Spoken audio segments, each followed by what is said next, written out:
No. Well, okay, I didn't pull a Mike Tyson or a Zab Judah Yeah, okay.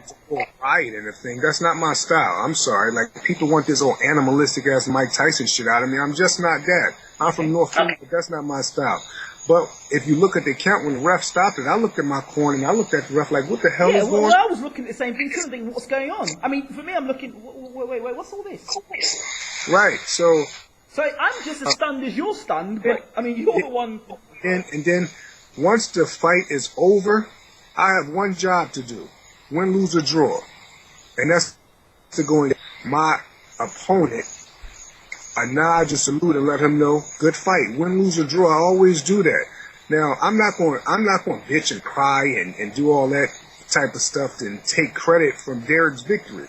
I'm sorry, people can call that shit what they want, but I'm just not like that. I'm an honorable man. You know, I got dignity, I got pride. And Derek, he fought a good fight. I fought a good fight. I got hit with a shot. I went down, got up on an 8.5, 9 count. The ref stopped it. He shouldn't have stopped it. But who gives a fuck? Like, I wish that ref luck too. I wish Frank Warren luck. I hope we can do a rematch. If we can't, then I'm still going to stay on this journey to become heavyweight champion of the world someday. So okay, aside from all that now, how does that affect you now? You've had your first loss. You've been unbeaten. Now you've lost your first fight. Where does Malik Scott go now? I mean... what happens to you now? I mean, what are your thoughts? I mean, obviously it's just after the fight, so it's quite... Right, well, I go home, and I'm going to go to jail for cannibalism with my daughter and biting all on her cheeks and everything. Mm-hmm. And I'm going to get back into the gym next week. And I'm bringing my son to California next week. Mm-hmm. And we're going to see what my promoter, Dan Goose, and everybody got to say about it. The most important thing is that you're healthy and well. You're healthy and well. That's the main thing in all of this.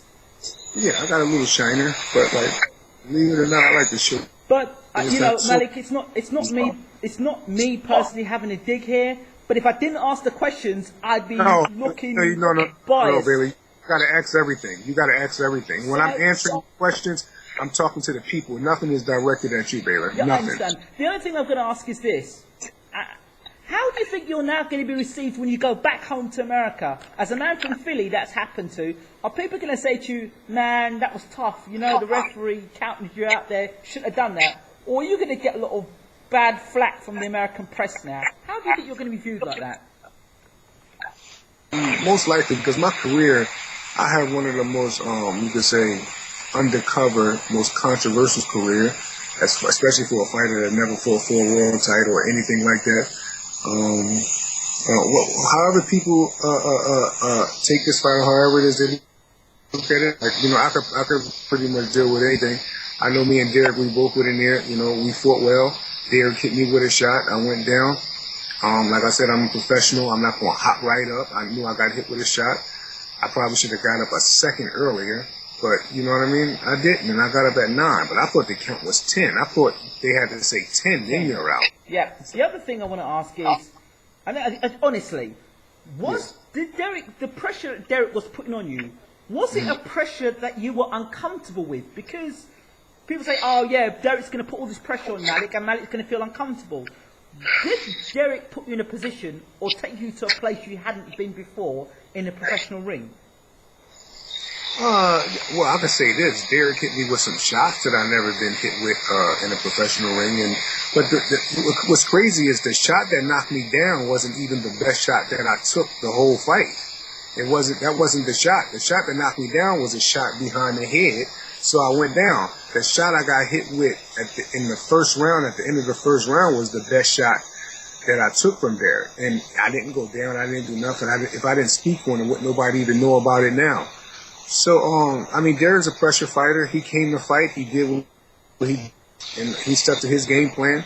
I actually believe that I fell into his game plan with the wrestling and with the inside tactics and with the elbowing and with all that type of shit. But it was a good fight, man. And, you know, I can't wait to fight again. I can't wait to train again. And, you know, it's on to the next one. I don't have time to, like, sit around and pity for, you know, myself or pity for the situation. Like, you know what I mean? I'm a noble man. I'm a noble artist. So it's all gravy.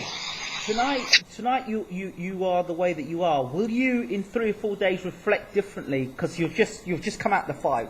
I mean, 3 or 4 days, a week, 2 weeks down the line. Mm-hmm. You know, how are you going to be handled? I mean, management wise and stuff. you know, how your team going to be with you? I mean, is there any difference there? Do you feel any difference, or? Well, I don't know, baby. Like, shit, man, my career is how it is. So people that's sticking with people that don't, they can just get the fuck on. I really have no problem with that. I've been blessed by God to have fortunate people that actually care about me outside the ring. They want me to do well, but my well-being is their most concern. If people that's not like that on my team, they're no longer on my team. And, you know, I have no problem, you know, moving alone in this game, because when I get in the ring, I get in there alone. So I'm not like, you know, I'm not one of them people like I'm not like a Floyd Mayweather. I don't need 100 people around me to solidify, you know, who you are, securities and all that type of shit. No, it's all good. If my promoter, if my manager, if my trainers, nobody, you know, fall back or whatever it is that you're asking me right now, then that's perfectly fine. And I still even wish them the best. My life still go on. I'm a father. I'm a son. I'm a nephew. You know, I'm a king.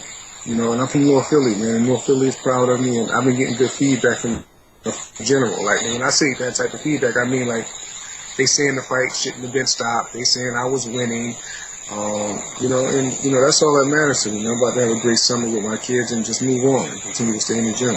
Malik, thank you so much for doing the interview. It takes a real man to be able to do the interview right after what's happened. What did you think about the fight? I thought you were winning. I thought you were winning. And then all of a sudden that happened. What?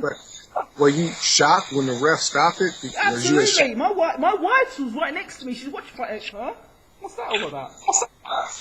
Yeah, well, I was, you know, shocked. But the minute that I seen Derek, I was shocked when the ref stopped. But the minute that I looked over and I seen Derek, there was no way I was going to pull some type of, you know, extremely hostile attitude or get belligerent, because, you know, that man got a victory. And it's his time and it was his day. He was a better man tonight. Malik, thank you so much for the interview. All right, baby. Thank you, baby. Hold on. Right, I've got that.